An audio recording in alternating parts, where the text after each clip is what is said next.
Hey hi friends. So last எபிசோட்ல நம்ம ஹீரோவோட பொண்ணு ஹாபி சந்தேகப்படுற மாதிரி நிறைய விஷயங்கள் பண்ணியிருப்பா. அந்த மின் இறந்து போனதுக்கும் அவளுக்கும் தான் ஏதோ சம்மந்தம் இருக்கு, அவள் தான் அந்த மின்னை கொலை பண்ணியிருப்பா அப்படின்ற மாதிரிலாம் இதெல்லாம் கண்டுபிடிச்சி கடைசியாக பார்த்தீங்கன்னா நம்ம ஹீரோவே டேரெக்டாக வந்து அவகிட்ட கேட்டிருப்பாரு, நீ தானே கொலை பண்ண அந்த மின்னை அப்படின்னு சொல்லிட்டு. அந்த டைமில் அவன் என்ன கேட்டிருப்பானா, யாரோ ஒருத்தனோட பேரை சொல்லி அவன் எப்படி இறந்து போனா, அது மட்டும் இல்லாமல் அம்மாவும் எப்படி இறந்து போனாங்க அப்படின்ற மாதிரி கேட்டிருப்பா. ஸோ இதுக்கப்புறம் நடக்க போகிறத நம்ம இந்த எபிசோடில் பார்க்கலாம். ஸ்டார்டிங் சீனில் பார்த்தீங்கன்னா அடுத்து அவள் அந்த மாதிரி கேட்ட உடனே இவருக்கு என்ன பேசுறதுனே தெரியல, அப்படியே ஒரு மாதிரி பார்த்துட்டே இருக்காரு. ஆக்சுவலாக அவ யாரை பத்தி கேட்டா அப்படின்னு சொல்லி பாத்தீங்கன்னா, சின்ன வயசுல அவளுக்கு ஒரு தம்பி இருந்தா அவன் இறந்து போயிருப்பான்ல, அவனுடைய பேர் தான் வந்து இப்ப சொல்லி அவன் எப்படி இறந்து போனா அப்படின்ற மாதிரி கேட்டிருக்கா. சோ இதை வச்சு பார்க்கும்போது அவ கொல்லல அப்படின்ற மாதிரி தான் இப்ப வரைக்கும் சொல்லிட்டு இருக்கா போல. என்ன மறுபடியும் சின்ன வயசுல இருந்து இவ அப்படியே சொல்லிட்டு இருக்கா. அது மட்டும் இல்லாம இப்ப நான் கேட்டதுக்கு ஆன்சர் பண்ணாம இவ சம்பந்தமே இல்லாம இந்த விஷயத்தை பத்தி பேசிட்டு இருக்கா அப்படின்ற மாதிரி அவர் யோசிச்சுட்டு இருக்கும்போது வெளியில யாரோ ஒருத்தங்க கதவை வந்து தட்டுற மாதிரி தெரியுது. சோ யாரான்னு சொல்லி பார்த்தா அது நம்ம போலீஸ் டீம்ல இருக்க காங்கும் அவருடைய அசிஸ்டன்ட்டும். சோ இவங்க தான் வந்திருக்காங்கன்னு தெரிஞ்சதுக்கு அப்புறம் ஹீரோவுக்கு ஒரு மாதிரி ஷாக் ஆயிடுச்சு.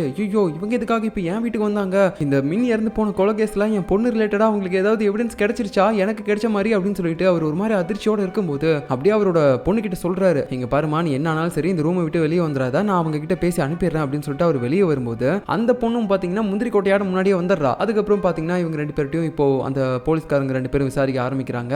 ஆக்சுவலா என்ன அப்படின்னு பாத்தீங்கன்னா நம்ம ஹீரோ கிட்ட இதுக்கு முன்னாடியே பாத்தீங்கன்னா ஒரு பெரிய லிஸ்டே கொடுத்திருப்பாங்க. அந்த மின் இறந்து போன இடத்துல யார் யாரோட செல்போன் சிக்னல் எல்லாம் கிடைச்சிருக்கும் அப்படின்றத ட்ரேஸ் பண்ணி அவங்களுடைய நம்பர்லாம் நோட் பண்ணி நம்ம ஹீரோ கிட்ட கொடுத்துருப்பாங்க. ஸோ அதை வந்து அவர்கிட்ட மட்டும் இல்லை எல்லார்ட்டையுமே கொடுத்துருப்பாங்க போல போலீஸ் டீம்ல இருக்கவங்க கிட்ட. அதனால தான் இப்போ இதை பத்தி விசாரிக்கிறதுக்காக அந்த காங்கும் அவருடைய அசிஸ்டன்ட்டும் இங்க வந்திருக்காங்க. வந்து பார்த்தோன்னே அவங்களுக்கே ஷாக்கு தான். சார் இது உங்க வீடா, உங்க பொண்ணோட நம்பரும் இந்த லிஸ்ட்ல இருந்திருக்கா, ஆமா எதுக்காக அவங்க அன்னைக்கு அங்க போயிருந்தாங்க அப்படின்னு சொல்லிட்டு இவங்களுக்கே பார்த்தீங்கன்னா பயங்கரமான ஷாக்கு. உடனே அந்த விசாரணையும் ஆரம்பிக்கிறாங்க நம்ம ஹீரோவோட பொண்ணு ஹாபின் கிட்ட. சொல்லுமா ஒரு கொலை நடந்திருக்கக்கூடிய ஃபாரஸ்ட் பக்கத்துல நீ எதுக்காக போன அப்படின்னு சொல்லி கேட்கும்போது, சார் என்ன சொல்றீங்க, அன்னைக்கு நைட்டு நான் வெளியெல்லாம் போகவே கிடையாது, நான் வந்து என் பாய் ஃப்ரெண்ட் கூட இருந்தேன் ஒரு ஹோட்டல்ல அப்படின்னு சொல்லும்போது, என்னமா சொல்ற, நீ அங்க போலினா அங்க போன மாதிரி உன்னோட செல்போன் சிக்னல் எப்படி எங்களுக்கு கிடைச்சிருக்கும் அப்படின்னு கேட்கும்போது, சார் அதுவா அந்த மின்னுக்கும் எனக்கும் ஒரு பஞ்சாயத்து இருக்கு சார். என்னமா சொல்ற, அந்த மின்ன உனக்கு ஆல்ரெடி தெரியுமா? ஆமா சார் தெரியும், ஒரு பிரச்சனையில தான் நாங்க ரெண்டு பேரும் மீட் பண்ணோம். அவ ஒரு நாள் ஒரு லேடியோட மொபைலை திருடுறதுக்கு ட்ரை பண்ணா, நான் அதை பார்த்து அவளை போலீஸ்ல பிடிச்சு கொடுத்தேன். அந்த நேரத்துல இருந்து அவளுக்கு என் மேல கோவம். அதுக்கப்புறம் ஒரு நாள் அவ என்னோட மொபைலையும் எடுத்துட்டு போயிட்டா. மேபி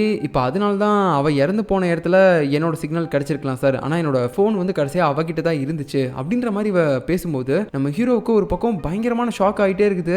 ஏன்னு பாத்தீங்கன்னா கடைசியா இப்போ அந்த மின்னோட ஃப்ரெண்ட் ஒருத்தைய பிடிச்சிருப்பாங்கல்ல, அதான் அந்த ஒயிட் கலர் ஹூடியை போட்டு நடந்துட்டு இருந்தவ, அவள் லாஸ்டா போலீஸ் கிட்ட மாட்டினப்போ நம்ம ஹீரோ கிட்ட என்ன சொல்லியிருப்பா, இந்த மாதிரி உங்களோட பொண்ணு தான் வந்து கடைசியா அவ பார்க்க போறேன்னு சொன்னா அப்படின்ற மாதிரி சொல்லியிருப்பா. ஆனா இப்போ நம்ம ஹாபின், நான் வந்து அன்னைக்கு நைட்டு என் பாய் ஃப்ரெண்ட் கூட இருந்தேன், என் மொபைலையும் அவ வந்து அதுக்கு முந்தின நாளே திருடிட்டு போயிட்டா அப்படின்ற மாதிரி சொல்லிட்டு இருக்கா. இதுல எது உண்மை அப்படின்ற மாதிரி இவருக்கு பயங்கரமான ஒரு குழப்பம். அந்த டைம்ல அவ கையில் அடிபட்டு இருக்கிறத பார்த்தும் கேட்குறாங்க, இது எப்படி ஆச்சுன்னு கேட்கும்போது, ஒன்றும் இல்லை சார் நான் ஒரு கார் ஆக்சிடென்ட்ல மாட்டிக்கிட்டேன் அதனால தான் இது ஆச்சு அப்படின்ற மாதிரி சொல்றா. ஸோ கேட்குற எல்லா விஷயங்களுக்கும் அவ பர்ஃபெக்டாக ஆன்சர் பண்றதை பார்த்து இவங்களுக்கு அவ மேல சந்தேகமே வரல. சரி ஓகேமா அப்படின்னு சொல்லிட்டு அங்கிருந்து போறாங்க. போகும்போது இப்போ அன்னைக்கு நைட்டு அவ ஒரு பாய் ஃப்ரெண்ட் கூட இருந்ததா சொல்லியிருப்பாள்ல, அவனுடைய நம்பரையும் வாங்கிட்டு போயிடுறாங்க. ஸோ வெளியே போன நம்ம காங்க அதுக்கப்புறம் அவருடைய அசிஸ்டன்ட்டும் பார்த்தீங்கன்னா ஒரு மாதிரி குழப்பத்தோட யோசிச்சுட்டு இருக்காங்க. உனக்கு என்னடா தோணுது அப்படின்னு கேட்கும்போது, எனக்கு அவர் பொண்ணு மேல எந்த வித டவுட்டும் இல்லை சார், ஆனா இந்த லிஸ்ட்ல அவர் பொண்ணோட நம்பரும் இருக்குதுன்னு தெரிஞ்சுக்கிட்டு அவர் எதுக்காக நம்ம கிட்ட சொல்லாம மறைச்சாருன்னே தெரியல. ஒருவேளை இந்த கேஸ்ல அவர் பொண்ணு மேலேயே அவருக்கு ஏதாவது ஒரு டவுட் இருக்குமா அப்படின்ற மாதிரி இவங்க ரெண்டு பேரும் அப்படியே ஒரு மாதிரி பேசிட்டு இருக்காங்க. இப்போ உள்ள பாத்தீங்கன்னா நம்ம ஹாபின் அவளுடைய அப்பா கிட்ட சொல்றா,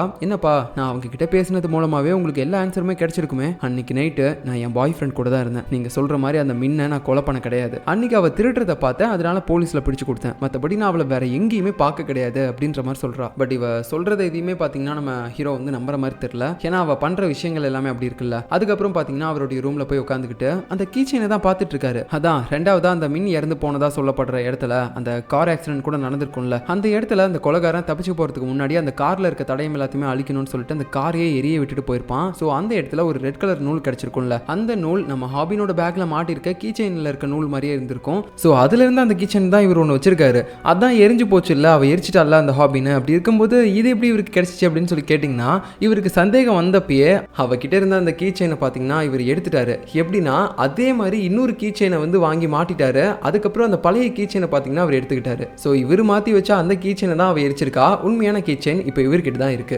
கண்டிப்பா அந்த மின் இறந்து போன கேஸுக்கும் நம்ம பொண்ணுக்கும் எந்த சம்மந்தமும் இருக்காதுன்னு நினைக்கிறேன் அப்படின்ற மாதிரி அவர் ஒரு பக்கம் பொண்ணை நினைச்சு ரொம்ப கவலைப்பட்டு யோசிச்சுட்டு இருக்கு இந்த டைம்ல. இன்னொரு பக்கம் பாத்தீங்கன்னா அவருடைய பொண்ணு ஹாபின்னு ரூம்குள்ள போயிட்டு நம்ம ஹீரோ இப்போ என்ன கேஸை விசாரிச்சுட்டு இருக்காரு அப்படின்றது தான் ஆன்லைன்ல சர்ச் பண்ணி பார்த்துட்டு இருக்கா. இவ ஏன் இதெல்லாம் பாக்குறா அப்படின்னு சொல்லி மறுபடியும் நமக்கு சந்தேகமா தான் இருக்கு. இப்போ அடுத்த நாள் காலையில பாத்தீங்கன்னா நம்ம ஹீரோ எடுத்த உடனே அவருடைய பொண்ணு ஹாபின் படிக்கக்கூடிய அந்த ஸ்கூலுக்கு தான் போயிருக்காரு. எதுக்காகனா நேத்து அந்த விசாரணையில சொல்லிருப்பாள்ல அன்னைக்கு நைட்டு நான் என் பாய் ஃப்ரெண்ட் கூட தான் இருந்தேன் அப்படின்னு சொல்லிட்டு. சோ அவனுடைய பேர் என்ன அப்படின்னு பாத்தீங்கன்னா யூனு. சோ அவங்க கிட்ட தான் இப்ப விசாரிக்கிறதுக்காக போறாரு. சொல்லு அன்னைக்கு நைட்டு உண்மையாவே என் பொண்ணு உன் கூட தான் இருந்தாளா அப்படின்னு கேட்கும்போது அவனும் சொல்றான், ஆமா சார் நானும் அவளும் வந்து ஒரு ஹோட்டல்ல தான் தங்கியிருந்தோம். சோ அன்னைக்கு நைட்டு முழுக்க நாங்க அங்கதான் இருந்தோம். ஆனா நீங்க நினைக்கிற மாதிரி நாங்க எந்த வித தப்பும் பண்ணல அப்படின்னு சொல்லும்போது, நான் அதை பத்திலாம் உங்ககிட்ட கேட்கவே இல்லையே, நீங்க அன்னைக்கு நைட்டு முழுக்க அங்கதான் இருந்தீங்களான்னு தான் நான் கேட்கறேன் அப்படின்னு சொல்லும்போது, ஆமா சார் நாங்க அங்கதான் இருந்தோம் அப்படின்ற மாதிரி அவன் சொல்றான்.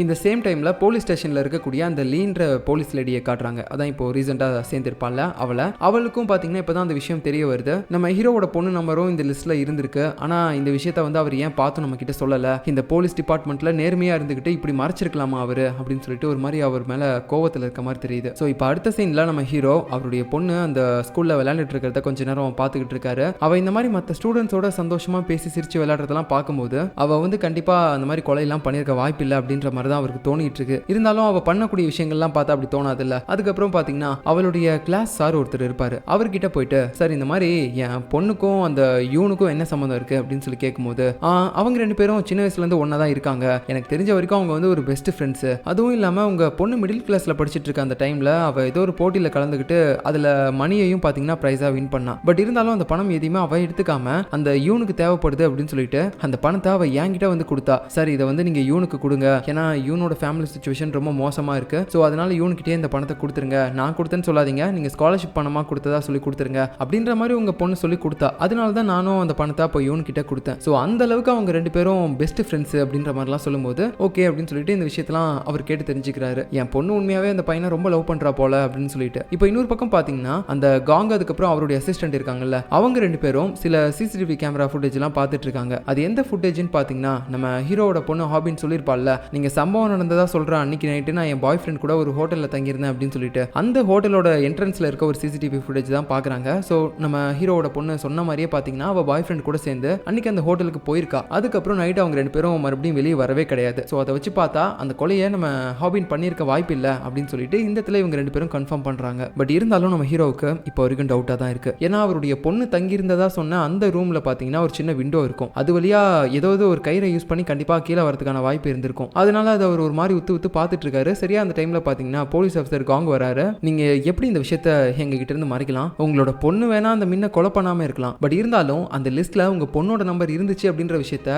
நீங்க எப்படி எங்க கிட்ட இருந்து மறைக்கலாம், எனக்கு உங்க மேல வச்சிருந்த மரியாதையே போயிருச்சு, ஒரு போலீஸா நீங்க இருக்கிறதுக்கு தகுதியே இல்லை அப்படின்ற மாதிரி கொஞ்சம் கோவத்துல திட்டிட்டு போயிடுறான். நம்ம ஹீரோவால எதுவுமே பேச முடியாதுல்ல, ஏன்னா அவர் மேல தப்பு இருக்கு. அதனால பாத்தீங்கன்னா அப்படியே சைலண்டாவே இருக்காரு. இந்த நேரத்துல பாத்தீங்கன்னா நம்ம ஹாபின் போயிட்டு அவளுடைய பாய் ஃப்ரெண்ட் யூனு ஒருத்தன் இருப்பான்ல, அவங்கிட்ட வந்து கேட்டுட்டு இருக்கா, என்னோட அப்பா வந்து உன்னை என்ன விசாரிச்சாரு அப்படின்னு கேட்கும்போது, ஒன்றும் இல்லை அன்னைக்கு நைட்டு நீ என் கூட விடிற வரைக்கும் இருந்தியான்னு கேட்டாரு. ஆமான்னு சொன்னேன். அதுக்கப்புறம் அவர் பாட்டுக்கு போயிட்டாரு. நான் உங்ககிட்ட என்ன பண்ண, ஏதாவது தப்பா நடந்துக்கிட்டேனா அப்படின்றத கூட அவர் கேட்கல அப்படின்ற மாதிரி சொல்லிட்டு இருக்கான். இப்போ அடுத்து போலீஸ் டீம் தான் காட்டுறாங்க. எல்லாருமே இப்போ வந்து ஒன்னா இருக்காங்க. அவங்க கேதர் பண்ண எல்லா இன்ஃபர்மேஷனையும் பார்த்தீங்கன்னா அந்த சீஃப் கிட்ட சொல்லிட்டு இருக்காங்க. பட் இருந்தாலும் இப்போ வரைக்கும் கொலைகாரனை பத்தி எங்களுக்கு எந்தவித எவிடன்ஸும் கிடைக்கல. நாங்க தேடிட்டு தான் சார் இருக்கோம். பட் இருந்தாலும் இதுக்கு மேல வந்து எங்களால இவர் கூட சேர்ந்து டிராவல் பண்ண முடியாது. அதனால நான் தனியா ஒரு டீம் வச்சுக்கிறேன் சார், எனக்கு அதான் கம்ஃபர்டபுளா இருக்கும் அப்படின்ற மாதிரி நம்ம சீஃப் கிட்ட பார்த்தீங்கன்னா காங் பேசிட்டு இருக்காரு. நம்ம ஹீரோ வந்து இந்த மாதிரி ஒரு உண்மையை மறைச்சிட்டாரு அப்படின்ற விஷயத்தை பத்தி சொல்லி அவர் அவமானப்படுத்தாம இந்த மாதிரி எனக்கு இவர் கூட பண்ண விருப்பம் இல்லை, நான் தனியா பண்ணிக்கிறேன் அப்படின்ற மாதிரி சொல்லி கேட்கும்போது சீஃபும் ஓகேன்னு சொல்லிடுறாரு. பட் இருந்தாலும் நம்ம ஹீரோ இந்த மாதிரி பண்ணிருக்காரு அப்படின்ற விஷயம் அந்த ஸ்டேஷன்ல இருக்க மத்த எல்லாருக்குமே தெரிஞ்சிருச்சு. அதனால நம்ம ஹீரோ பத்தி ஒரு மாதிரி பேசிட்டு இருக்காங்க. இவரெல்லாம் போய் நேர்மையான ஆஃபீஸர்னு சொல்லியிருக்காங்கல்ல, அதை நினைக்கும் போது தான் காமெடியா இருக்கு அப்படின்னு சொல்லிட்டு அந்த காங்கோட டீம்ல இருக்க ஒரு சில பேரும் பேசுறாங்க. இதை பார்த்துட்டு நம்ம ஹீரோவோட டீம்ல இருக்கவங்களும் ஒரு மாதிரி பேசிட்டு இருக்காங்க. அப்படியே கொஞ்சம் பேச்சுவார்த்தை அதிகமாகுது. ஸோ இதை பார்த்துட்டு அங்க இருக்கவங்க தான் கொஞ்சம் கம்ஃபர்ட் பண்றாங்க அந்த டீம் ஆட்களை. ஓகே போதும், நடந்தது நடந்துருச்சு, தேவையில்லாம இதுக்கு மேல இந்த பிரச்சனையை பெருசு பண்ணாதீங்க அப்படின்னு சொல்லி பேசுறாங்க. பட் இந்த பிரச்சனைக்கும் நம்ம ஹீரோவுக்கும் சம்பந்தமே இல்லாத மாதிரி அவர் இருக்காரு. இப்போ இன்னொரு பக்கம் பாத்தீங்கன்னா நம்ம காங்கும் அவருடைய அசிஸ்டன்ட்டும் சேர்ந்து ஒரு கார்ல உட்காந்துக்கிட்டு யாரோ ஒருத்தரோட வீட்டுக்கு முன்னாடி இருந்து வாட்ச் பண்ணிட்டு இருக்காங்க. யாரு அப்படின்னு பாத்தீங்கன்னா அந்த மின்னு தங்கியிருந்த வீட்டுக்கு பக்கத்துலேயே இன்னொரு நெய்பர் லேடி ஒருத்தங்க இருந்திருப்பாங்கல்ல, அவங்கள கூட இதுக்கு முன்னாடி போய் விசாரிச்சிருப்பாங்க. நம்ம வந்து அவங்கள நெய்பர் லேடினே சொல்லி வச்சுக்கலாம். ஸோ இப்போ அந்த லேடி தான் இவங்க வந்து வாட்ச் பண்ணிட்டு இருக்காங்க. ஏன்னா லாஸ்டா அந்த லேடி கிட்ட வந்து விசாரிக்கும் போது அவங்க ஒரு மாதிரி தடுமாற்றத்தோட பதில் அளிச்சிருப்பாங்க. அதுவும் இல்லாம அவங்க கையில எல்லாம் பாத்தீங்கன்னா ஒரு மாதிரி காயம் ஏற்பட்டிருக்கும். அதனால தான் இப்போ சந்தேகப்பட்டு அவங்கள ஒரு மாதிரி வாட்ச் பண்ணிட்டே இருக்காங்க. அந்த டைம்ல பாத்தீங்கன்னா அவங்களுக்கு ஒரு பையன் இருக்கிற விஷயமும் தெரிய வருது. சோ அந்த பையன் கூட சேர்ந்து வீட்டுக்குள்ள போறாங்க. சோ இவங்க கிட்ட சந்தேகப்படுற மாதிரி வேற எதுவுமே இல்ல போலயே அப்படின்னு சொல்லிட்டு இவங்க பேசிட்டே பார்த்துட்டு இருக்க. இன்னொரு பக்கம் நம்ம ஹீரோவோட பொண்ணு ஹாபினை காட்டுறாங்க. அவ ஏதோ ஒரு லாக்கர் இருக்கக்கூடிய இடத்துக்கு போயிருக்கா. அங்க போயிட்டு அந்த லாக்கரை ஓபன் பண்றதுக்கு ஏதோ சம் பாஸ்வேர்ட் எல்லாம் போட்டுட்டே இருக்கா. ஆனா என்னதான் அவ பாஸ்வேர்ட் போட்டாலும் அந்த லாக்கர் ஓபனே ஆக மாட்டேங்குது. சரி ஓகே அப்படின்னு சொல்லிட்டு மறுபடியும் பாத்தீங்கன்னா அவ ரிட்டர்ன் வீட்டுக்கு போயிட்டு இருக்கா. இப்ப அடுத்து அவ ரிட்டர்ன் வீட்டுக்கு வரும்போது அங்க அவ அப்பாவோட கார் வெளியில நிக்குது. சோ அது மூலமா அவர் வந்து ஆல்ரெடி வீட்டுக்கு வந்துட்டாரு அப்படின்ற விஷயம் அவளுக்கு தெரியுது. அது மட்டும் இல்லாம இந்த இடத்துல அவருடைய காரை ஒரு மாதிரி வியர்டா பார்த்துட்டே இருக்கா. அதை வச்சு ஏதாவது ஒன்று பண்ணணும் அப்படின்ற மாதிரி யோசிக்கிறாளா என்னன்னு தெரியல. அப்புறம் அவள் உள்ளே வந்துட்டு சாப்பிட ஆரம்பிக்கிறா. அவளுடைய அப்பாவும் அந்த டைமில் சாப்பிட்டு தான் இருப்பாரு. உடனே பார்த்தீங்கன்னா அவர்கிட்ட கேட்க ஆரம்பிக்கிறா, சொல்லுங்கப்பா உங்களுக்கு இப்போ உண்மை தெரிஞ்சிருச்சா? அந்த மின்னை நான் கொலை பண்ண கிடையாது, நீங்கள் நம்புறீங்கல்ல அப்படின்னு சொல்லும்போது எனக்கு எதை நம்புறது எதை நம்பக்கூடாதுன்னு சொல்லி எனக்கு எதுவுமே தெரியல. நான் ஒரு மாதிரி குழப்பத்தில் இருக்கேன், பைத்தியம் முடிச்ச மாதிரி அப்படின்ற மாதிரி புலம்பிட்டு இருக்காரு. இதெல்லாம் கேட்டு இவ்வளோ சரி ஓகேப்பா, என்னைக்கா இருந்தாலும் உங்களுக்கு கண்டிப்பாக தெரியதானே போது உண்மை எல்லாமே, நான் இந்த கொலையெல்லாம் பண்ணலை அப்படின்னு சொல்லிட்டு அது வரைக்கும் நான் காத்துக்கிட்டு இருக்கேன். அதுவும் இல்லாமல் எனக்கு இதுக்கு மேலே இந்த இடத்துல இருக்கவே பிடிக்கலப்பா, நம்ம வேற எங்கேயாவது போகலாமா? ஏன் எதுக்காக திடீர்னு உனக்கு இப்படி ஒரு பாசம் என் மேல? இல்லப்பா நானும் யோசிச்சு பார்த்தேன், எனக்கு இப்போ யாருமே கிடையாது உங்களை தவிர. ஸோ நான் இதுக்கு மேல உங்க கூட மட்டும் தான் இருக்கணும்னு நினைக்கிறேன். அது மட்டும் இல்லாமல் இந்த இடமே எனக்கு பிடிக்கல, நம்ம போயிடலாம் அப்படின்னு சொல்லும்போது ஓகேமா நான் இந்த கேஸை முடிச்சுட்டு கண்டிப்பா வரேன் அப்படின்ற மாதிரி அவரு சொல்லிட்டு இருக்காரு. அது மட்டும் இல்லாமல் இப்படி இவ வியடா ஒரு மாதிரி டிஃப்ரெண்டா பேசுறது எல்லாமே நம்ம ஹீரோக்கு புரியுது. இவ மறுபடியும் ஏதோ தப்பு பண்ணிட்டு இருக்கா போல அப்படின்ற மாதிரி. ஏன்னா அதனால தான் இப்படி டிஃப்ரெண்டா அவ பிஹேவ் பண்ண ஆரம்பிக்கிறா. ஸோ கட் பண்ண அடுத்த நாள் காலையில போலீஸ்காரங்க ஒரு 4-5 டீனேஜ் பசங்க எல்லாருமே பாத்தீங்கன்னா கூட்டு வராங்க. அதுல 2-3 பொண்ணுங்களும் இருக்காங்க. இவங்கெல்லாம் யாருன்னு கேட்டிங்கன்னா அந்த மின்னோட ஃப்ரெண்ட்ஸ் தான். ஸோ இவங்க அதுக்கப்புறம் அந்த சாய் இவங்க எல்லாருமே ஒரே ஃப்ரெண்ட்ஸ் கேங் தான் போல. எல்லாமே ஏதாவது ஒரு தப்பு பண்ற ஆட்கள். மோஸ்ட்லி இவங்க எல்லாருமே திருடுற வேலை மட்டும் தான் பார்ப்பாங்க. ஸோ கடைசியா அந்த மின்னோட ஃப்ரெண்ட்ஸ் அப்படின்னு சொல்லி 2 பேரை விசாரிச்சிருப்பாங்கல்ல. ஒருத்தன் அந்த சாய், அதுக்கப்புறம் அந்த ட்ரெயின்ல நம்ம மின் மொபைல் திருடும் போது கூட இருந்திருப்பால ஒரு பொண்ணு அவ. ஸோ இவங்க 2 பேரையும் கடைசியா பிடிச்சிருந்திருப்பாங்க. பட் இருந்தாலும் பாத்தீங்கன்னா அவங்க கிட்ட விசாரிச்சு பார்க்கும்போது அந்த மின் இறந்து போன கேஸ்க்கும் அவங்களுக்கும் எந்த வித சம்பந்தமும் இல்லை அப்படின்னு தெரிஞ்சதுனால அவங்கள மறுபடியும் ரிலீஸ் பண்ணிருப்பாங்க. இப்போ அதே மாதிரி தான் அந்த மின்னோட மற்ற ஃப்ரெண்ட்ஸ் இவங்க எல்லாரும் போல இப்போ அவங்கள மறுபடியும் கூட்டு வந்துட்டு இப்படி விசாரிச்சுட்டு இருக்காங்க. சொல்லுங்க கடைசியா நீங்க முன்ன எப்ப பாத்தீங்க, அவளோட கேரக்டர் எப்படி அப்படின்ற மாதிரி நிறைய கேள்வியை மாத்தி மாத்தி கேக்குறாங்க. பட் அவங்க எல்லாருமே பாத்தீங்கன்னா ஒரே பதில் தான் மாத்தி மாத்தி மறுபடியும் சொல்லிட்டே இருக்காங்க. அது என்னன்னா இந்த மாதிரி மின்னோட கேரக்டரே சரி இருக்காது, அவ வந்து ஒரு கெட்டவ, எப்பயுமே வந்து பணம் பைத்தி பிடிச்சவ அப்படின்ற மாதிரி மட்டும் தான் எல்லாருமே மின்ன பத்தி தப்பு தப்பாவே பேசிட்டு இருக்காங்க. அப்ப இந்த இடத்துல நம்ம ஹீரோக்கு ஒரு விஷயம் தெரிஞ்சிருச்சு. இவங்க எல்லாருமே நோட் பண்ணதுல யாரோ ஒருத்தங்க சொல்லி கொடுத்திருக்காங்க, அதை தான் வந்து அப்படியே இவங்க எல்லாருமே சொல்றாங்க. ஏன்னா நாங்க என்ன கேள்வி கேட்கிறோம் அப்படின்றது கூட அவங்க நினைக்காம ஒரே பதில ஒரே மாதிரி சொல்லிட்டே இருக்காங்க. முன்ன பிடிக்கல அவ ஒரு கெட்டவ அப்படின்ற மாதிரியே யார் சொல்லி கொடுத்து சொல்றாங்க அப்படின்ற மாதிரி ஹீரோக்குள்ள ஒரு பயங்கரமான டவுட். பட் இருந்தாலும் இந்த ஃப்ரெண்ட்ஸ் கேங்ல ஒரே ஒரு பொண்ணு மட்டும் அம்மாஞ்சியாட்டம் இருக்கா. அவ பேசுறதுல ஒரு தடுமாற்றம் தெரியுது. போலீஸை பார்த்து பயப்படுறா. சோ இந்த பொண்ணை வந்து நம்ம டார்கெட் பண்ணணும். இவளை வந்து இன்னும் நம்ம துருவி விசாரிச்சோம்னா இவளை யாரு வந்து இப்படி எல்லாம் பேச சொன்னாங்க அப்படின்றது நமக்கு தெரிஞ்சிடும் அப்படின்னு சொல்லும்போது நம்ம ஹீரோட அசிஸ்டன்ட் கு தான் போய் விசாரிக்க ஆரம்பிக்கிறான். எங்களுக்கு எல்லா விஷயமும் தெரிஞ்சிருச்சு, உங்க எல்லாரையுமே யாரோ ஒருத்தங்க வேணும்னு தான் இந்த மாதிரி ஒரு விஷயத்தை ரிப்பீட்டடா சொல்லிட்டே இருக்க சொல்றாங்க. சோ அது யாரு அப்படின்றத நீ தான் இப்ப சொல்லணும், சொல்லு அப்படின்ற மாதிரி ஒரு மாதிரி கேட்டே இருக்கும்போது அவளுக்கும் பயமாயிருது. ஒரு கட்டத்துல எல்லா உண்மையுமே சொல்லிடுறா. சார் நான் சொல்லிடுறேன் சார், அந்த சாய் தான் சார் எங்க எல்லாரையும் மிரட்டி மின் மேல தப்பு இருக்க மாதிரி பேச சொன்னா, அதனால தான் சார் நாங்களும் பேசணும் அப்படின்ற மாதிரி சொல்லும்போது இப்போ இவங்களுக்கு ஒரு மாதிரி டவுட் ஆயிடுது. ஓஹோ அப்படின்னா எல்லா பிரச்சனைக்கும் அந்த சாய் தான் காரணமா, அவன் தான் அந்த மின்ன ஏதோ ஒன்று பண்ணியிருக்கான், இப்போ போலீஸ் கிட்ட மாட்டிக்க கூடாது அப்படின்றதுக்காக அந்த மின்னு தான் வந்து ஒரு கெட்டவ, இவன் வந்து ரொம்பவே நல்லவன் அப்படின்ற மாதிரி எல்லார்ட்டுமே வந்து பேச சொல்லியிருக்கான் போல. அதனால தான் இவங்க எல்லாருமே பேசியிருக்காங்க. பட் இந்த பொண்ணு பயந்து உண்மை எல்லாத்தையுமே சொன்னதுக்கு அப்புறம் போலீஸ்காரங்களுக்கு உண்மை தெரிஞ்சிருச்சு. இந்த நேரத்தில் ஹாபின் பாத்தீங்கன்னா இதுக்கு முன்னாடி ஒரு லாக்கரை போய் ஓபன் பண்றதுக்காக ட்ரை பண்ணிட்டு இருந்திருப்பாள்ல. இப்போ அந்த லாக்கருக்கான பாஸ்வேர்டு அவளுக்கு தெரிஞ்சிருச்சு போல. அதை ஓபன் பண்ணி பார்க்கும்போது உள்ள ஒரு பேக் இருக்கு, அதை வந்து அவ எடுத்துட்டு கிளம்புறா. சோ அதுல என்ன இருக்கு அப்படின்றது நமக்கு தெரியல. இந்த நேரத்தில் பாத்தீங்கன்னா இன்னொரு பக்கம் அந்த சாய் தான் வந்து முன்ன கொலை பண்ணிருக்கணும் அப்படின்ற மாதிரி ஒரு சந்தேகத்துல அவனை மறுபடியும் விசாரிக்கிறதுக்காக போலீஸ்காரங்க எல்லாருமே அவனுடைய இடத்துக்கு போய் பாக்குறாங்க. பட் அங்க அவனை காணோம். இவன் எதுக்காக தப்பு பண்ணலைன்னா கூட ஓடி ஒளியணும் அப்படின்ற மாதிரி போலீஸ்காரங்களுக்கு இன்னும் தான் பாத்தீங்கன்னா அவன் மேல சந்தேகம் அதிகமாயிட்டே இருக்குது. சோ இந்த நேரத்தில் அவன் எங்க இருக்கான்னு பாத்தீங்கன்னா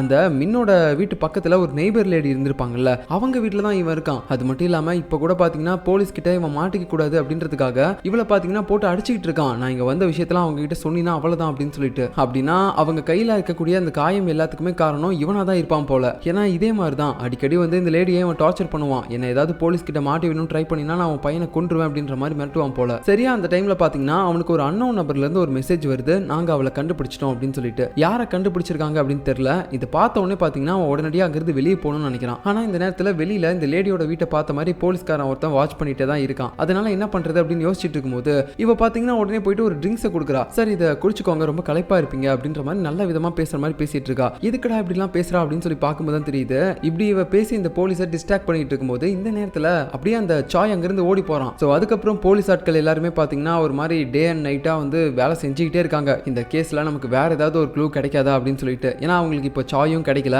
ஸோ அதனால தான் இப்படி ஒரு மாதிரி தேடிக்கிட்டே இருக்காங்க. அப்புறம் ஒரு நாள் நம்ம சாய்க்கே வந்து ரொம்பவே கடுப்பா இருக்குது. நம்ம வந்து இந்த கேஸ்ல போலீஸ்காரங்களுக்கு சரியா ஹெல்ப் பண்ண மாட்டோமா, நம்ம பொண்ணை காப்பாத்துறதுக்காக நான் ஏதாவது ஒன்று பண்ணிட்டு இருக்கேனா அப்படின்ற மாதிரி அவருக்கே தோண ஆரம்பிக்குது. அதனால இதுக்கு மேல நான் இந்த கேஸை பார்க்க விரும்பல, நீங்களே பார்த்துக்கோங்க அப்படின்னு சொல்லிட்டு அவர் அங்கிருந்து கிளம்புறாரு. அந்த டைம்ல நம்ம லீவ் வந்து ஒரு மாதிரி சமாதானப்படுத்துறாங்க. சார் என்ன மன்னிச்சிருங்க, நான் அன்னைக்கு ஒரு நாள் உங்களை திட்டிட்டேன், அதுக்காக தானே இப்போ இந்த கேஸ்ல போறேன்னு சொல்றீங்க. ஏன்னா எனக்கு அன்னைக்கு ஒரு மாதிரி கோபம் வந்துச்சு சார். நான் உங்களை இன்ஸ்பிரேஷனா எடுத்துக்கிட்டு தான் இந்த போலீஸ் டீம்லேயே வந்து ஜாயின் பண்ணேன். ஆனா நீங்களே அந்த லிஸ்ட்ல உங்க பொண்ணோட பேர் இருக்குதுன்னு தெரிஞ்சு கூட நீங்க வந்து சொல்லாம இருந்தீங்க. அதனால தான் நான் கோவப்பட்டு திட்டிட்டேன், என்ன மன்னிச்சிருங்க சார். ஆனா அதுக்காக இந்த கேஸை விட்டுலாம் போவாதீங்க அப்படின்னு சொல்லும்போது, இல்லம்மா நீ திட்டினதும் கரெக்ட் தான், பட் எனக்கு இந்த கேஸ் ஏதோ செட் ஆகாத மாதிரியே தோணுது, ஸோ நீங்களே பார்த்துக்கோங்க அப்படின்னு சொல்லிட்டு அவர் கிளம்பிடுறாரு. ஸோ வெளியே வரும்போது அவருக்கு பார்த்தீங்கன்னா ஒருத்தன் கால் பண்ணுறான். சார் இந்த மாதிரி நீங்கள் இன்னைக்கு ஒரு சிசிடிவி ஃபுட்டேஜ் கேட்டீங்கல்ல, அது எங்ககிட்ட இருக்குது சார், நான் வந்து கொடுக்குறேன் உங்களுக்கு அப்படின்னு சொல்லிட்டு ஒருத்தன் வந்து டேரெக்டாக அவர் இருக்க இடத்துக்கே வரான். வந்து ஒரு ஃபோனை கொடுத்து அதில் இருக்கிற அந்த ஃபுட்டேஜையும் காட்டுறான். ஸோ அது எந்த இடத்துல இருக்க சிசிடிவி அப்படின்னு சொல்லி பார்த்தீங்கன்னா, இதுக்கு முன்னாடி கூட நம்ம ஹீரோ பார்த்துருப்பார்ல, சம்பவம் நடந்தா அன்னைக்கு நைட்டு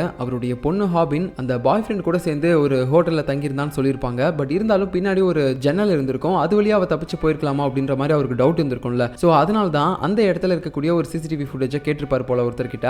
அதுதான் இவரும் வந்து கொடுத்துருக்காரு. இப்போ அந்த ஃபுட்டேஜில் பார்க்கும்போது நிஜமாவே அன்னைக்கு அந்த சந்தில இருந்து பார்த்தீங்கன்னா அவ போயிருக்கா வெளியில. இதை பார்த்தோன்னே மனுஷனுக்கு அப்படியே ஒரு மாதிரி நம்பவே முடியல. நம்ம பொண்ணு நிஜமாவே கொலை பண்ணிருப்பாளா? அப்ப எதுக்காக அன்னைக்கு நைட்டு அந்த ஹோட்டல் ரூம்ல இருந்தேன்னு போய் சொல்லணும், இப்படி நடுவுல வேற வெளியே போயிருக்கா, இதெல்லாம் ஏன் எங்ககிட்ட மறைக்கிறா அப்படின்னு சொல்லிட்டு அவருக்கு பயங்கரமான ஒரு சந்தேகம். அதனாலேயே பார்த்தீங்கன்னா இவர் இந்த கேஸை விட்டு வெளியே போகலான்னு நினச்சா கூட இவரால் முடியல. ஏன்னா சின்ன வயசுலேருந்தே அவருடைய பொண்ணு மேலே அவருக்கு சந்தேகம் இருக்குது, நம்மளுடைய பையனை கொண்டது அவளை தான் இருப்பாளா அப்படின்ற மாதிரி. அப்படி இருக்கும்போது இப்போ மறுபடியும் அதே மாதிரி ஒரு இன்சிடென்ட் நடந்திருக்கு. ஸோ இந்த கொலைக்கும் அவளுக்கும் சம்மந்தம் இல்லைன்னு சொல்லி என்னால் விட்டுட்டு போக முடியாது அப்படின்னு சொல்லிட்டு இவர் மறுபடியும் பார்த்தீங்கன்னா அதை பற்றி விசாரிக்க ஆரம்பிக்கிறாரு இந்த கேஸை. ஸோ ஃபர்ஸ்ட் என்ன பண்ணுறாருன்னா, அந்த ஹாபினோட பாய் ஃப்ரெண்ட் கிட்ட போயிட்டு, ஏண்டா அன்னைக்கு நைட்டு முழுக்க உன் கூட தான் அவன் இருந்தான்னு சொன்னேன், ஆனால் நைட் இப்படி வெளியே போயிருக்கா, இதெல்லாம் ஏன் எங்ககிட்ட சொல்லலை அப்படின்னு சொல்லும்போது, சரி இல்லை அவள் ஏதோ ஒரு ஒர்க் விஷயமா வெளியே போறேன்னு சொன்னா, அப்புறம் கொஞ்ச நேரத்திலே வந்துட்டா சார், நான் அதனால தான் அதை பெருசா எடுத்துக்கல, அதை உங்ககிட்டயும் சொல்லல அப்படின்னு சொல்லும்போது, ஓ அப்படியா, சரி ஓகே, ஃபர்ஸ்ட் நீங்க ரெண்டு பேரும் எவ்வளவு நாளா ஃப்ரெண்ட்ஸா இருக்கீங்க? சார் நான் அவ கூட ஃப்ரெண்ட் ஆகி ஒரு 5 மாசம் தான் ஆகுது அப்படின்னு சொல்லும்போது இவருக்கு இந்த இடத்துல தூக்கி வாரி போட்டுருச்சு. ஏன்னா இதுக்கு முன்னாடி இந்த பாய் ஃப்ரெண்டோட பேர் யூன் தானே. ஸோ இந்த யூனுக்கும் நம்ம ஹாபினுக்கும் எத்தனை வருஷம் ரிலேஷன்ஷிப் இருக்கு அப்படின்ற மாதிரி அந்த கிளாஸ் டீச்சர் கிட்ட நம்ம ஹீரோ கேட்டிருப்பாரு. அப்போ அவர் என்ன சொல்லியிருப்பாருன்னா, இவங்க ரெண்டு பேரும் மிடில் கிளாஸ்ல இருந்து ஃப்ரெண்ட்ஸா இருக்காங்க சார், ஒரு கஷ்டமான சுச்சுவேஷன்ல அந்த யூனுக்காக உங்களோட பொண்ணு வின் பண்ண பரிசு தொகையை கூட கொடுத்தா அப்படின்ற மாதிரிலாம் சொல்லியிருப்பாரு. அதெல்லாம் அவர் ஏன் சொல்லணும், ஒருவேளை என்கிட்ட போய் சொல்லிட்டாரா அப்படின்னு யோசிச்சுட்டு இவர் அடுத்து என்ன பண்றாருன்னு பாத்தீங்கன்னா, அந்த கிளாஸ் டீச்சரோட இடத்துக்கு போயிட்டு, சார் நீங்க அந்த யூனும் என்னுடைய பொண்ணும் வந்து கிட்டத்தட்ட மிடில் கிளாஸ்ல இருந்து ஃப்ரெண்ட்ஸா இருக்காங்க அப்படின்னு சொன்னீங்க, ஆனா இப்போ நான் அந்த பையன் கிட்ட விசாரிக்கும் போது அவன் ஏதோ ஒரு 5 மாசமா தான் ஃப்ரெண்ட்ஸா இருக்காங்கன்னு சொல்றாங்க அப்படின்னு சொல்ல, உடனே அவரும் எது பையனா சார், நான் சொன்னது ஒரு பொண்ணு, உங்க பொண்ணு ஹாபின் மிடில் கிளாஸ்ல இருந்து யூன் அப்படின்ற ஒரு பொண்ணு கூட தான் பழகிட்டு இருந்தா, அது பையன் கிடையாது அப்படின்னு சொல்லும்போது இந்த இடத்துல உடனே பாத்தீங்கன்னா அவரும் கேட்க ஆரம்பிக்கிறாரு, அப்படின்னா யூன் அப்படின்னு சொல்லி இன்னொரு பையன் இருக்கான, அவன் யாரு அப்படின்னு சொல்லும்போது, ஓ சார் நீங்க தப்பா புரிஞ்சுக்கிட்டீங்கன்னு நினைக்கிறேன், அவனோட பேரும் யூன் தான், பட் இருந்தாலும் உங்க பொண்ணு சின்ன வயசுல இருந்து ஃப்ரெண்டா இருந்தது அது வந்து ஒரு பொண்ணு. ஓ அப்படியா, அப்படின்னா நான் தான் தப்பா அண்டர்ஸ்டாண்ட் பண்ணிக்கிட்டேன் போல. சரி ஓகே சார், அந்த யூனுன்ற பொண்ணோட அட்ரஸை கொடுங்க, நான் போய் அவகிட்ட சில கேள்விகளை கேட்கணும் அப்படின்னு சொல்லும்போது, சார் நீங்க இப்ப போனாலும் அவளோட வீட்டில் அவ இருக்க மாட்டா அப்படின்னு சொல்லும்போது, ஏன்னு சொல்லி ஹீரோ கேட்கும்போது, அந்த பொண்ணு ஓடி போயிட்டா சார், வீட்டை விட்டு ஒரு 5 மாசத்துக்கு முன்னாடியே ஓடி போயிட்டா, அவ ரிட்டன் இப்போ வரைக்கும் வீட்டுக்கு வரல, அவ எங்க இருக்கானே தெரியல அப்படின்ற மாதிரி சொல்றாரு. பட் இருந்தாலும் நம்ம ஹீரோ அட்ரஸை கொடுங்கன்னு சொல்லி வாங்கிட்டு அந்த யூனுன்ற பொண்ணோட வீட்டுக்கு போறாரு. ஸோ இப்போ உங்களுக்கு சில விஷயங்கள் எல்லாமே புரிஞ்சிருக்கும். நம்ம ஹாபினுக்கு இப்போ ஒரு பாய் ஃப்ரெண்டாக இருக்கான்ல, அவனுடைய பேரும் யூன் தான். பட் இருந்தாலும் அவன் வந்து இப்போ ரீசெண்டாக ஒரு 5 மாசமா தான் அவளுக்கு வந்து பாய் ஃப்ரெண்டாக இருக்கான். ஆனால் அதுக்கு முன்னாடி மிடில் கிளாஸ்ல இருந்து நம்ம ஹாபினுக்கு ஒரு பொண்ணு ஃப்ரெண்டாக இருந்திருக்கா, அவளுடைய பேரும் யூன் தான். நம்ம இதுக்கப்புறம் அவளையே யூன்னு சொல்லலாம். ஸோ இந்த மாதிரி ஹாபினை பற்றி விசாரிக்கிறதுக்காக அவளுடைய வீட்டுக்கு நம்ம ஹீரோ போறாரு. ரொம்ப நேரம் கதவை தட்டி பார்த்துட்டே இருக்காரு, பட் கதவு ஓப்பனே ஆகல. அப்புறம் கிளம்பலான்னு சொல்லி பார்க்கும்போது டோர் ஓப்பன் ஆகுது. உள்ள போய் பார்த்தா அந்த யூனோட அப்பா தான் இருக்காரு. அவர்கிட்ட அவங்க பொண்ணு எங்க போனா, போகும்போது ஏதாவது சொல்லிட்டு போனாலா அப்படின்னு கேட்கும்போது, இல்ல சார் அவ நல்லா தான் இருந்தா, பட் என்னன்னு தெரியல ரீசெண்டா தான் ஒரு மாதிரி பைத்தியம் முடிச்ச மாதிரி ஆக ஆரம்பிச்சிட்டா. என் பேச்சையும் அவ வர வர கேட்கவே இல்ல. நடுராத்திரிக்கு வீட்டுக்கு வருவா, அப்புறம் திடீர்னு இங்கே வந்துருச்சு போவா. அப்போ அந்த டைம்ல அவ கூட ஒரு ஃப்ரெண்டு ஒருத்தர் இருந்தா, அவளால தான் இவ வந்து இந்த மாதிரிலாம் ஆயிட்டா அப்படின்ற மாதிரி சொல்லும்போது உடனே இவரும் ஹாபினோட போட்டோவை காட்டி, சார் இந்த பொண்ணா அப்போ உங்க பொண்ணு கூட ஃப்ரெண்டா இருந்தா அப்படின்ற மாதிரி கேட்கும்போது, ஆமா சார் இவளே தான், இவளால தான் என்னோட பொண்ணு இப்படி நடந்துக்கிட்டா. சரி ஓகே சார், உங்க பொண்ணு காணாம போய் ரொம்ப நாள் ஆகுதா? ஆமா சார் ஒரு 5 மாசத்துக்கிட்ட இருக்கும் அப்படின்னு சொல்லும்போது இது எல்லாத்தையுமே பாத்தீங்கன்னா அவரும் கேட்டுட்டு இருக்காரு. இப்போ அடுத்த சீன்ல பாத்தீங்கன்னா நம்ம ஹீரோ வீட்டுக்கு போறாரு. அப்ப அந்த இடத்துல அவருடைய பொண்ணு என்ன சொல்றானா, அப்பா இதுக்கு மேல நீங்க இந்த வேலையெல்லாம் பார்க்காதீங்க, நம்ம ஃபர்ஸ்ட் இந்த இடத்துலயும் இருக்க வேணாம், வேற எங்கேயாவது போலாம்ப்பா, எனக்கு இந்த இடமே பிடிக்கல அப்படின்னு சொல்லிட்டு இருக்கும்போது, ஓகேமா நான் இந்த ஒரு கேஸை மட்டும் முடிச்சுட்டு அதுக்கப்புறம் வரேன் அப்படின்ற மாதிரி சொல்லிட்டு இருக்காரு. அது மட்டும் இல்லாம அவருக்கும் ஒரு விஷயமும் புரியல. இது வரைக்கும் இவர் மேல கோவமா இருந்த அந்த பொண்ணு திடீர்னு பாசமா பேச ஆரம்பிக்கிறா. அதுவும் இல்லாம அடிக்கடி இந்த இடத்த விட்டு போலான்ற மாதிரியே சொல்லிட்டு இருக்கா. ஸோ இதை விட்டு போகணும் அப்படின்றதுக்காக மட்டும் தான் பாசமா பேசுறா. ஆனா எதுக்காக ஃபர்ஸ்ட் இந்த இடத்த விட்டு அவ சீக்கிரமா போகணும்னு நினைக்கிறா அப்படின்றதும் நம்ம ஹீரோவுக்கு சுத்தமா தெரியல. பட் இருந்தாலும் அப்படியே அந்த பொண்ணு கிட்ட சொல்றாரு, இங்க பாருமா உனக்கு என்கிட்ட ஏதாவது பேசணும் அப்படின்னு இருந்துச்சுன்னா மனசு விட்டு தைரியமா பேசு என்ன. ஸோ அதாவது என்ன மாதிரி சொல்றாருன்னா, உன்னை பத்தின உண்மையை நானே கண்டுபிடிக்கிறதுக்கு முன்னாடி அதை நீயே என்கிட்ட வந்து ஒத்துக்கோ அப்படின்ற மாதிரி தான் அவர் கேட்கிறாரு. இதை பார்த்துட்டு அவளும் ஒரு மாதிரி எகத்தாளமா பார்த்துட்டு போறா, உங்களால முடிஞ்சதை கண்டுபிடிச்சுக்கோங்க அப்படின்ற மாதிரி. இந்த சேம் டைம்ல அந்த சாய் இருக்கான்ல அந்த மின்னோட ஃப்ரெண்டு, அவனுக்கு பாத்தீங்கன்னா லாஸ்டா ஒரு மெசேஜ் வந்திருக்கும், அந்த நெய்பர் லேடி வீட்டுல இருந்து வெளியே போறதுக்கு முன்னாடி நாங்க அவளை கண்டுபிடிச்சிட்டோம் அப்படின்னு சொல்லிட்டு. ஸோ அந்த இடத்துக்கு தான் இப்போ வந்திருக்கான். அங்க யார் இருக்காங்கன்னு பாத்தீங்கன்னா அந்த மின்னு கூட ட்ரெயின்ல போன் அடிக்கும் போது ஒரு பொண்ணு பக்கத்துல இருந்தால அவளே தான். கடைசியா அவளையும் பாத்தீங்கன்னா போலீஸ் விசாரிச்சுட்டு விட்டுருப்பாங்க. இப்போ அவ இருக்கக்கூடிய அந்த இடத்துக்கு தான் அந்த சாய் வந்திருக்கான். வந்து அவளை பயங்கரமா அடிச்சதுக்கு அப்புறம் உண்மையை சொல்லு எங்க இருக்கு அப்படின்ற மாதிரி கேட்டே இருக்கான். அவளும் பயங்கரமான அடியெல்லாம் வாங்கினதுக்கு அப்புறம் தான் உண்மை எல்லாத்தையுமே சொல்றா. இந்த மாதிரி அந்த லாக்கர்ல தான் இருக்கு அப்படின்னு சொல்லிட்டு உடனடியா இவன் அந்த லாக்கர் இருக்கக்கூடிய இடத்துக்கு போறான். அது வேற எந்த லாக்கரும் கிடையாது. இதுக்கு முன்னாடி நம்ம ஹாபின் ஏதோ ஒரு பாஸ்வேர்டு போட்டு ஒரு பேக் எடுத்திருப்பால அதே லாக்கர் தான். பட் இந்த லாக்கரோட பாஸ்வேர்டு பாத்தீங்கன்னா இவன் தப்பாவே போட்டுட்டு இருக்கான். இவனுக்கு சரியான பாஸ்வேர்டு தெரியல போல. ஒரு இடத்துக்கு மேல அவன் கோவத்துல ஒரு மாதிரி கத்திட்டு அந்த பாஸ்வேர்டை போடும்போது அங்க இருக்க ஒரு ஆள் இதை பார்த்துட்டு போலீஸ்க்கு கால் பண்ணி சொல்லிடுறாங்க, இங்க ஒரு பையன் வேடா பண்ணிட்டு இருக்கான் அப்படின்னு சொல்லிட்டு. அப்புறம் போலீஸ்காரங்களும் அது யாருன்னு சொல்லி தெரிஞ்சுக்கிறதுக்காக அங்க இருக்க ஒரு சிசிடிவி ஃபுட்டேஜ் வந்து பாக்குறாங்க. அப்பதான் அவங்களுக்கு தெரியுது, இது சாய் தானே, இவன் எதுக்காக இந்த இடத்துக்கு வந்துட்டு போயிருக்கான் அப்படின்ற மாதிரி பாக்குறாங்க. அது மட்டும் இல்லாம போலீஸ்காரங்க இப்ப அவனை தானே தேடிட்டு இருக்காங்க.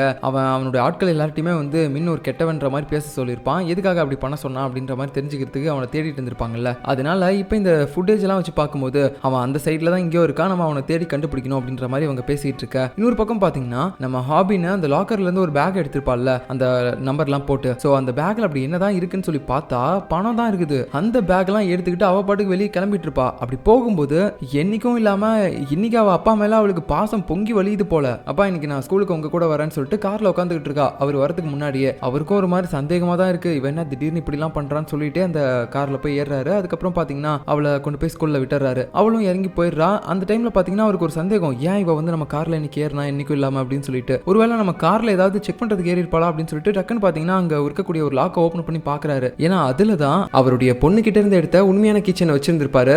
ஐயோ அதை இது எடுத்துட்டாளா அப்படின்னு சொல்லிட்டு பதட்டத்தோட பார்க்கும்போது நல்ல வேலை அது இருக்குது அப்படின்னு தெரிஞ்சதுக்கு அப்புறம் தான் அவருக்கு நிம்மதியா இருக்கு. சோ இப்போ அடுத்த சீன்ல அந்த சாய் இருக்கான்ல, அவன் ஒரு ரயில்வே ஸ்டேஷன்ல நடந்து போயிட்டு இருக்கிறத அந்த போலீஸ் ஆஃபீஸர் லீ இருக்காங்கல்ல அவங்க பாத்துறாங்க. பார்த்துட்டு உடனே பாத்தீங்கன்னா இந்த விஷயம் எல்லாத்தையுமே போலீஸ்க்கு கால் பண்ணி சொல்றாங்க, அவனை நான் பார்த்துட்டேன் அப்படின்னு சொல்லிட்டு. சோ அவளும் ஃபாலோ பண்ணி போயிட்டு இருக்க அந்த டைம்ல ஹாபின் பாத்தீங்கன்னா அவளும் இதே ரயில்வே ஸ்டேஷன்ல தான் இருக்கா. சோ அப்பா பார்க்கும்போது ஸ்கூலுக்கு போற மாதிரி போயிட்டு இப்ப பாத்தீங்கன்னா இங்க வந்திருக்கா. அதுவும் இல்லாம இப்ப இவ சாய் தான் பார்க்க வந்திருக்கா. சாயை ஃபாலோ பண்ணி அந்த லீன்ற போலீஸ் ஆஃபீஸர் வரத பார்த்து இவ உடனே பாத்தீங்கன்னா மெசேஜ் பண்ணி சொல்லிடுறா சாய் கிட்ட, இந்த மாதிரி உன்னை தேடி போலீஸ்காரங்க வராங்க, நம்ம இப்ப மீட் பண்ண முடியாது அப்படின்னு சொல்லும்போது அவனும் உஷாரா அங்கிருந்து எஸ்கேப் ஆயிடுறான். பட் இங்க நமக்கு புரியாத விஷயம் என்னன்னா அந்த சாய்க்கும் இவளுக்கும் என்ன ரிலேஷன் இருக்கு. அந்த சாயே மின்னோட ஃப்ரெண்டு, அவன் ஒரு திருட்டு பையன் அந்த கேங்ல இருக்கவன். சோ அவன் எதுக்காக நம்ம ஹாபின் கூட ஒரு பழக்கத்துல இருக்கணும் அப்படின்னு சொல்லி நமக்கு இங்க இன்னொரு டவுட் வேற வருது. இந்த சேம் டைம்ல பாத்தீங்கன்னா நம்ம ஹீரோ அந்த கீ செயின்ல ஒன்னு வச்சிருந்திருப்பார்ல அதை கொண்டு போய் இப்போ ஃபாரன்சிக் லேப்ல கொடுக்குறாரு. சார் அந்த ரெண்டாவதா கொலை நடந்த ஒரு இடத்துல ஒரு கார் வெடிச்சிருக்கும்ல, அப்ப கூட நம்ம அங்க ஒரு நூலை வந்து கண்டுபிடிச்சோம் ரெட் கலர்ல. சோ அந்த நூலுக்கும் இந்த கீ செயின்ல இருக்க நூலுக்கும் ஏதாவது ஒரு சம்பந்தம் இருக்கான்னு சொல்லி செக் பண்ணி பாருங்க சார் அப்படின்னு சொல்லி கொடுக்கும்போது அவரும் சரி ஓகே அப்படின்னு சொல்லி பாக்குறாரு. இன்னொரு பக்கம் பாத்தீங்கன்னா சாய் வந்து மாட்டிக்கிட்டான் போலீஸ் கிட்ட. அதனால இப்ப அவனை விசாரிக்க ஆரம்பிக்கிறாங்க. சொல்லுடா எதுக்காக அவன் ஃப்ரெண்ட்ஸ் எல்லார்ட்டையுமே அந்த மாதிரி மின்ன பத்தி தப்பா சொல்ல சொன்னேன் அப்படின்னு சொல்லும்போது, ஏன்னா அவன் ஒரு தப்பானவ அதனால சொல்ல சொன்னேன், இது ஒரு பெரிய விஷயமா சார், இதுக்கு போயிட்டு இப்ப வந்து நீங்க விசாரிச்சுட்டு இருக்கீங்க, அதுவும் இல்லாம இந்த கொலை கேஸ்க்கும் எனக்கும் என்ன சம்பந்தம் இருக்கு, தேவையே இல்லாம எப்ப பாரு என்ன வந்து அரெஸ்ட் பண்ணி கூட்டு வந்துட்டு இருக்கீங்க, உங்களுக்கு என்ன ரைட்ஸ் இருக்கு அப்படின்ற மாதிரி பாத்தீங்கன்னா இவன் பாட்டுக்கு பயங்கரமா லாலாம் பேசுறான். ஏன்னா இவனுக்கு எதிராக எந்தவித எவிடன்ஸும் இல்ல அப்படின்ற ஒரு தைரியத்தில் தான் இப்படி பேசுறான். சோ எவிடன்ஸ் எதுவுமே இல்லாத காரணத்தினால மறுபடியும் அவனை வெளியே விடுற மாதிரி ஒரு சுச்சுவேஷன் அவங்களுக்கு ஏற்படுது. இந்த நேரத்தில் பாத்தீங்கன்னா நம்ம ஹீரோவை வேற ஒரு பக்கம் விசாரிச்சுட்டு இருக்காங்க. என்னன்னா அவருடைய அவருடைய கார்ல இருந்து கொஞ்சம் பணம் எடுத்திருக்காங்க, நீங்க லஞ்சம் வாங்கியிருக்கீங்க, அதனால தான் நாங்க வந்து உங்களை அப்படி விசாரிக்கிறோம் அப்படின்னு சொல்லும்போது, சார் ஃபர்ஸ்ட் அந்த பணத்தை நான் தான் வாங்கினேன்னு சொல்லி உங்களுக்கு எப்படி தெரியும்? அதுவும் இல்லாம என்ன மாட்டி விடுறதுக்காக கூட யாராவது ஒருத்தங்க வேணும்னே அந்த மாதிரி பணம் போட்டுருக்கலாம், இது ஒரு சின்ன விஷயம், இதுக்கு போய் எதுக்காக இப்போ என்கிட்ட இப்படிலாம் விசாரிச்சுட்டு இருக்கீங்க, எனக்கும் அந்த பணத்துக்கும் எந்த வித சம்பந்தமும் கிடையாது அப்படின்னு சொல்லும்போது தான் அவருக்கு இன்னொரு விஷயமும் ஞாபகம் வருது. என்னன்னா என்னைக்கும் இல்லாம இன்னைக்கு தான் அவருடைய பொண்ணு உங்க கூட வரப்பா நான் ஸ்கூலுக்குன்னு சொல்லி கார்ல ஏறி இருப்பா, ஒருவேளை இதை அவ வச்சிருப்பாளா அப்படின்ற மாதிரி அவருக்குள்ள செம்ம சந்தேகம். அதுக்கப்புறம் பாத்தீங்கன்னா அவர் அந்த லேப்ல கொடுத்துட்டு வந்திருப்பார்ல அந்த கீ செயினை, ஸோ அதோட ரிசல்ட் என்ன ஆச்சு அப்படின்னு கேட்கும்போது அவரும் சொல்ல ஆரம்பிக்கிறாரு, சார் நான் நல்லா செக் பண்ணி பார்த்துட்டேன், நமக்கு ரெண்டாவது ஒரு கொலை நடந்த இடத்துல ஒரு ரெட் கலர் நூல் கிடைச்சு இல்ல, அந்த நூலும் இதுவும் மேட்ச் ஆகுது அப்படின்னு சொல்லும்போது அவருக்கு செம்ம ஷாக்கு. அப்படின்னா ரெண்டாவது அந்த மின்னி இறந்து போன கொலை கேஸ்ல என் பொண்ணுக்கு சம்மந்தம் இருக்கு போலயே அப்படின்ற மாதிரி அவர் யோசிச்சுட்டு இருக்கும்போது சரியா அந்த இடத்துக்கு காங்கும் வராரு. அவரும் இதை கேட்டு ஷாக் ஆகுறாரு. இந்த இடத்துல இன்னொரு விஷயம் என்னன்னா, ஃபர்ஸ்ட் நம்ம ஹீரோ ஒரு ஹியூமனோட எலும்பு கூட கண்டுபிடிச்சிருப்பாங்கல்ல ஒரு காட்டுக்கு நடுவுல, அந்த இடத்துலயும் பாத்தீங்கன்னா ஏதோ ஒரு டிஎன்ஏ சாம்பிள் கிடைச்சிருக்கும் போல இவங்களுக்கு. சோ அந்த டிஎன்ஏவும் இந்த கீ செயினோட மேட்ச் ஆகுது. அப்படி பார்த்தா நம்ம இதுக்கு முன்னாடி ஃபர்ஸ்ட் கண்டுபிடிச்ச அந்த எலும்பு கூடும் அப்புறம் ரெண்டாவது அந்த மின் இறந்து போன கொலை கேஸ்லயும் ஒரே ஒரு கொலைகாரன் தான் இன்வால்வ் ஆயிருக்கான் அப்படின்ற மாதிரி சொல்லும்போது இதை கேட்டதுக்கு அப்புறம் இன்னும் பயங்கரமான ஷாக்கா இருக்குது நம்ம ஹீரோவுக்குலாம். ஏன்னா இது வரைக்கும் அந்த மின் இறந்து போன கேஸுக்கு தான் நம்ம ஹீரோவோட பொண்ணு ஹாபினுக்கு சம்மந்தம் இருக்கு அப்படின்ற மாதிரி நினைச்சிட்டு இருந்தாரு. ஆனா இப்போ என்னன்னா ஸ்டார்டிங்ல அந்த எலும்பு கூட இருந்திருக்கும்ல, அந்த கொலை கேஸுக்கும் நம்ம பொண்ணுக்கு ஏதோ சம்மந்தம் இருக்கு போலயே அப்படின்ற மாதிரி இவர் நினைக்கும் போது இந்த இடத்துல அந்த ஸ்டார்டிங்ல இறந்து போன பொண்ணு யாரா இருப்பாங்க அப்படின்ற மாதிரி இவர் ஒரு கெஸ் பண்றாரு. அது வேற யாரும் கிடையாது, 5 மாசத்துக்கு முன்னாடி நம்ம ஹாபினோட பெஸ்ட் ஃப்ரெண்ட் ஒருத்தி காணாம போயிருப்பாள், அந்த யூனன்னு சொல்லியிருப்பேன். ஸோ அவளுடைய எலும்பு கூட தான் அதா இருக்குமா அப்படின்ற மாதிரி இந்த இடத்துல அவருக்கு தோண ஆரம்பிக்குது. அது மட்டும் இல்லாம இதை பார்த்துட்டு அந்த காங் வேற கேட்டுட்டே இருக்காரு, சார் முதல்ல இந்த கீச்சனை நீங்க எங்க இருந்து எடுத்துட்டு வந்தீங்க, உண்மையா சொல்லுங்க, இது எங்க கிடைச்சிச்சு உங்களுக்கு, இது யாரோடது அப்படின்ற மாதிரி அவர் கேட்டுட்டே இருக்காரு. நம்ம ஹீரோக்கு என்ன சொல்றதுன்னே தெரியல, அப்படியே ஒரு மாதிரி சைலண்டாவே இருக்காரு ஷாக் ஆயிட்டு. ஸோ இதுக்கப்புறம் நடக்க போறதா நம்ம அடுத்த எபிசோட்ல பார்க்கலாம். பாய்.